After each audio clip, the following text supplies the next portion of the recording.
good morning. Here we are again with another Octo video, doing it remotely as is the way at the moment. So I'm really pleased to introduce Helen Clark, the owner and founder of Mint Blue Consulting. Good morning, Helen. Good morning, Lee.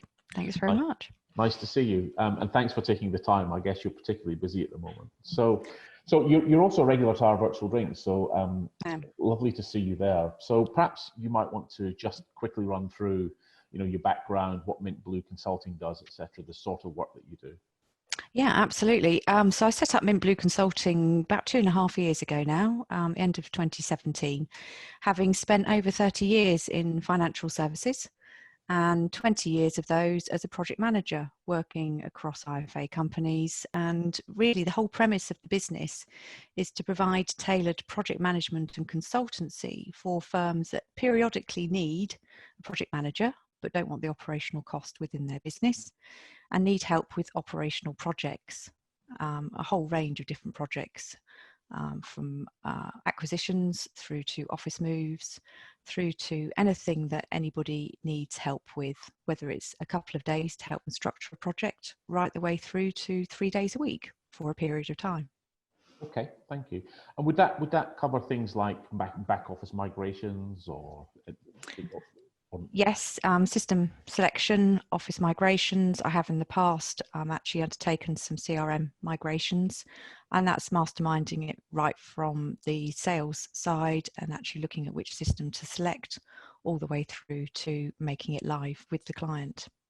Okay, because yeah, I mean, at my last practice, we migrated from one back office CRM to another, and we massively underestimated the time and resource it took to get that right.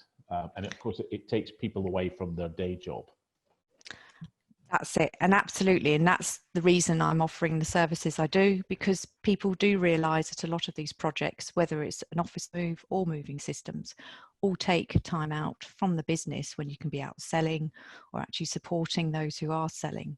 So by coming in and helping for, say, a day a week and just say, right, this is the way you need to structure it. Have you thought about this? Have you looked at all the different bases, all the different components involved, to try and make that experience as slick as possible so people are not having to think twice about the changeover and take them on that journey.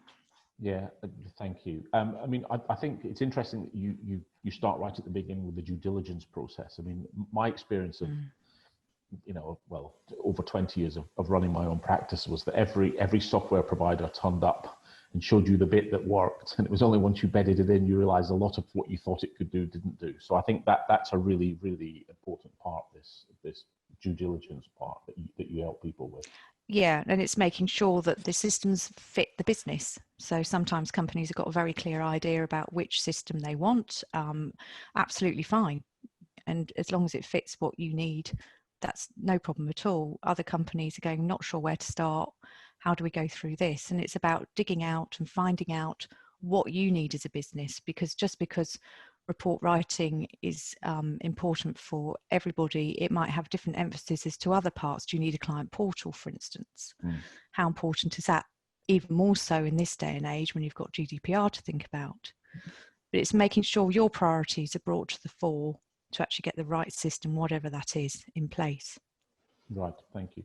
So I guess you're really well placed working with lots of firms to see examples of good and bad practice within project management. Is there anything you can kind of furnish members, people watching this video, with ideas that way? It's taking the time to plan. Very often people think, right, we'll go off and do that, but they haven't thought about it operationally because they are busy doing the day job. So it's actually taking that time out to say, right, what does it actually look like? What help do we need? What are our time scales? What else have we got coming through? Where does this fit in with our roadmap? Because inevitably projects are on top of day jobs. So it's assumed that people can absorb it and actually deliver everything through to the same time. And people are really fantastic. So many hard working people out there will go, absolutely, and we'll do everything we can to help. But just having somebody coming in and actually giving an outside view to give that support can really help benefit a company. So that's probably one of the major challenges for companies when they're looking at project management. Mm. And have you seen examples where you've had to go in and almost be the red Adair, you know, and put out the fire, where people have started their own work and realised that it's too big a project for them? Yes, I've had to unravel a few projects where people have gone, well, do you know what, we've given it a go, it's not working. How do we do this? So you spend time at the start unraveling. The optimum is you come in right from the start and you take the company on that journey through, because projects are as much about people as they are about operations. But yes, you suddenly go, well, we've tried this, it's not working. And then you sit down and it's relatively straightforward. You have workshops, you talk to people, find out where they've got to, listen to where it's all gone wrong, unravel it, start again, and get it moving on as quickly as possible. Mm. And I mean, a really good point you made about it being the project as much about people as the product or the software. I mean, you know, people get very used to using a system, don't they? And then to introduce a new one, a successor system, there must be a lot of that you have to bring your team with you to understand the benefits of the hard work it takes to learn a new system. Absolutely. And increasingly, the more I go through with my business, the more that emphasis comes through. People don't like change. We're in a period where change is being forced and people have had to adapt very quickly. But most of the time people go, oh, actually, I've been using this system for 20 years. Why should I change? And there are some systems, much older ones, not necessarily around now, which haven't been suited to the newer cloud technology that's available today. So companies have gone, actually, we need more flexibility. Businesses grow and change. Just because you've had a system in place doesn't mean it meets your needs further down the line. So it's about looking at how that all goes and absolutely take people on that journey. People adapt at different speeds in different ways. And that's where the project management side makes sure that you've got the training set up as well. You're introducing people, getting that communication. So a lot of facilitation. Thank you. So, I mean, we're living in extraordinary times, as the saying goes. But you know, so we're all aware of the current headwinds. But what, in more normal terms, what are the headwinds that you kind of see going through the sector at the moment in terms of the work that you're involved in? Challenges. Work is being pretty much carrying on as usual. We're very fortunate in this sector that we're largely unaffected day to day. So we saw that over the end of the tax year. It's how businesses are going to adapt going forward. So I worked with a company just before the lockdown on agile working. They were looking to move office. They weren't quite sure how much space they needed. So I said, well, let's go through this exercise. We're actually looking at this in more detail. So we worked out whether they could take a smaller space and actually juggle people in and out of the office. It was perfect timing. So companies are going to be faced with this dilemma going forward and looking at how much they can actually work from home or work in the office and what they need.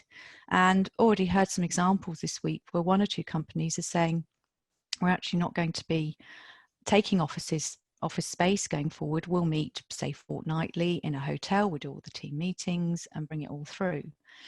But you've got to look at how your business operates. Every business is different. So you're going to have a mix of graduates in some companies that actually you need to have people in the office more so they can provide the training, provide that level of support. You're going to have more mature companies or smaller companies where everybody's very experienced, so they can work from home. And we know there's a number of IFA businesses that do that already. Yeah. So it's adapting both the physical and online space against how it's then managing the clients in the same space as to how much you meet up with them or not. So I can see this being a real change for the way a lot of companies operate and actually interact with their clients going forward.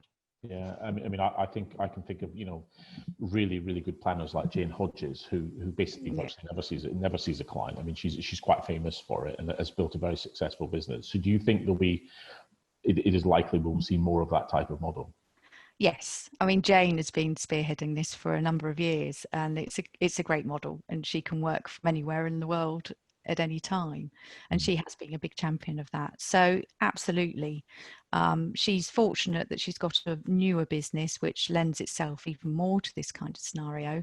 Other businesses will be less mobile perhaps in that sense, but it doesn't mean they can't make step changes in that direction.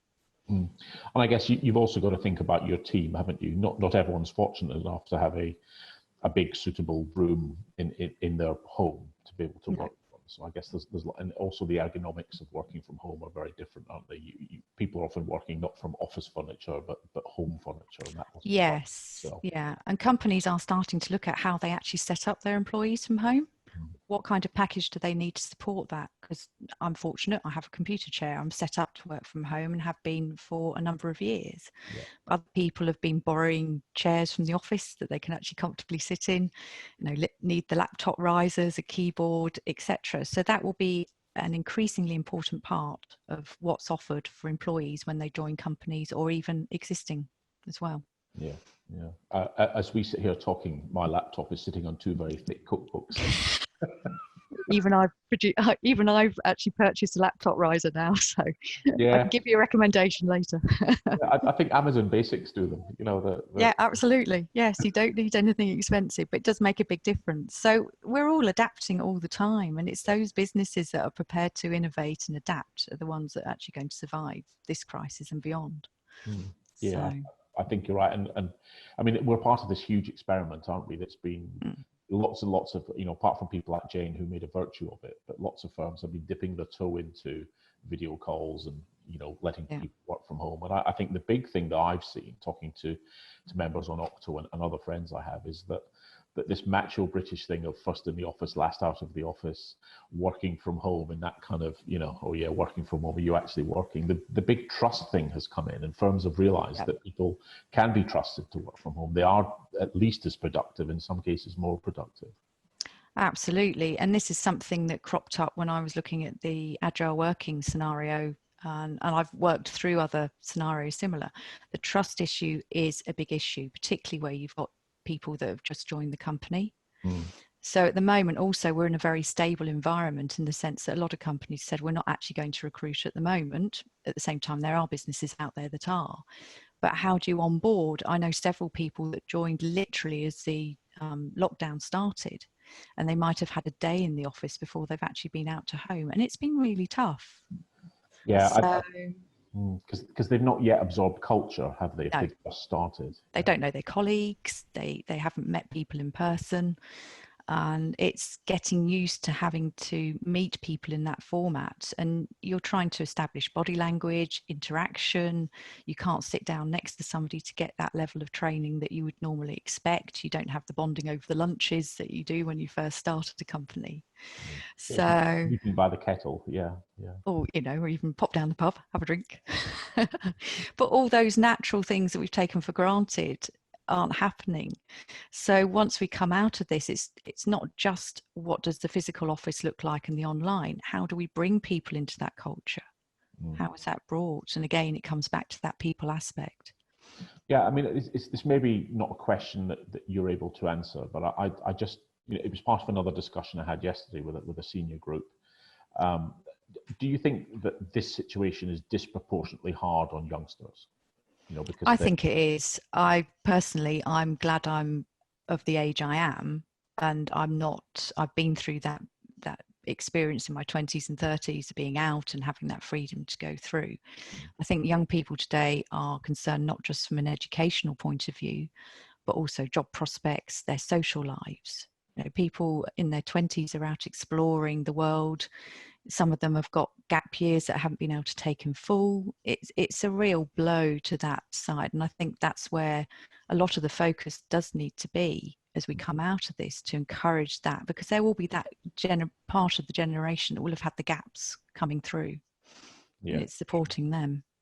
Yeah, I mean, part of the discussion yesterday, I think, was about people that have sort of just started. They're maybe what would be called trainee advisors, or they're in their very first steps as being a fully fledged advisor, and it's really difficult to get the same. Just absorb the culture, absorb the training, absorb the knowledge, because you're not sitting next to a more senior colleague who's imparting knowledge just day to day as part of conversation. And I think for me, that's a real issue. It is, yeah.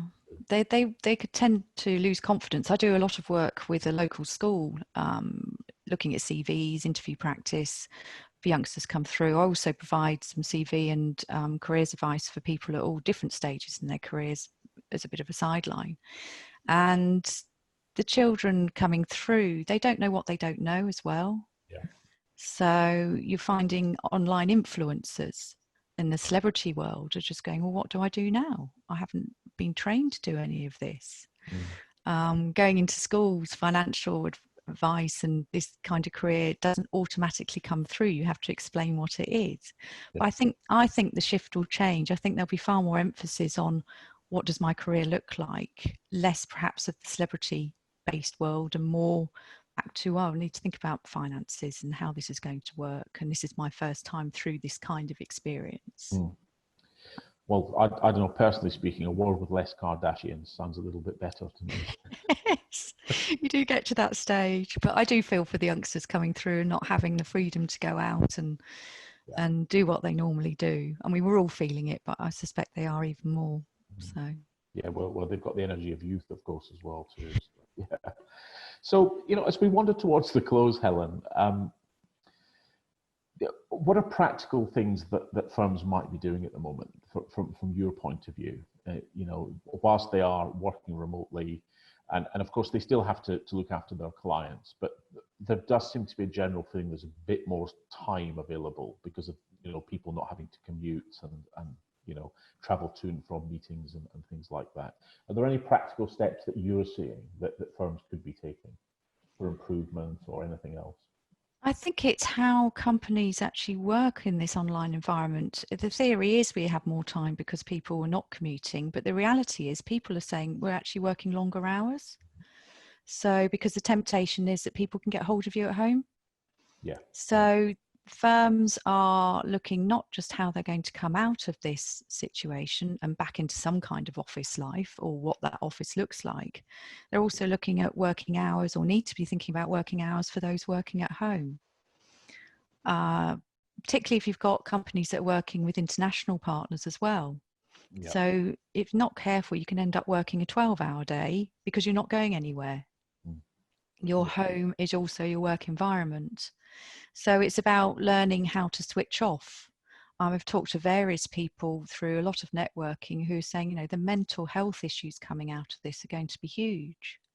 So it's managing the expectations back. It's a very innovative period as well. So even from my own perspective, my own business, it's looking at that innovation. What else can you do with the business? Where does this go? How do we operate in the new world?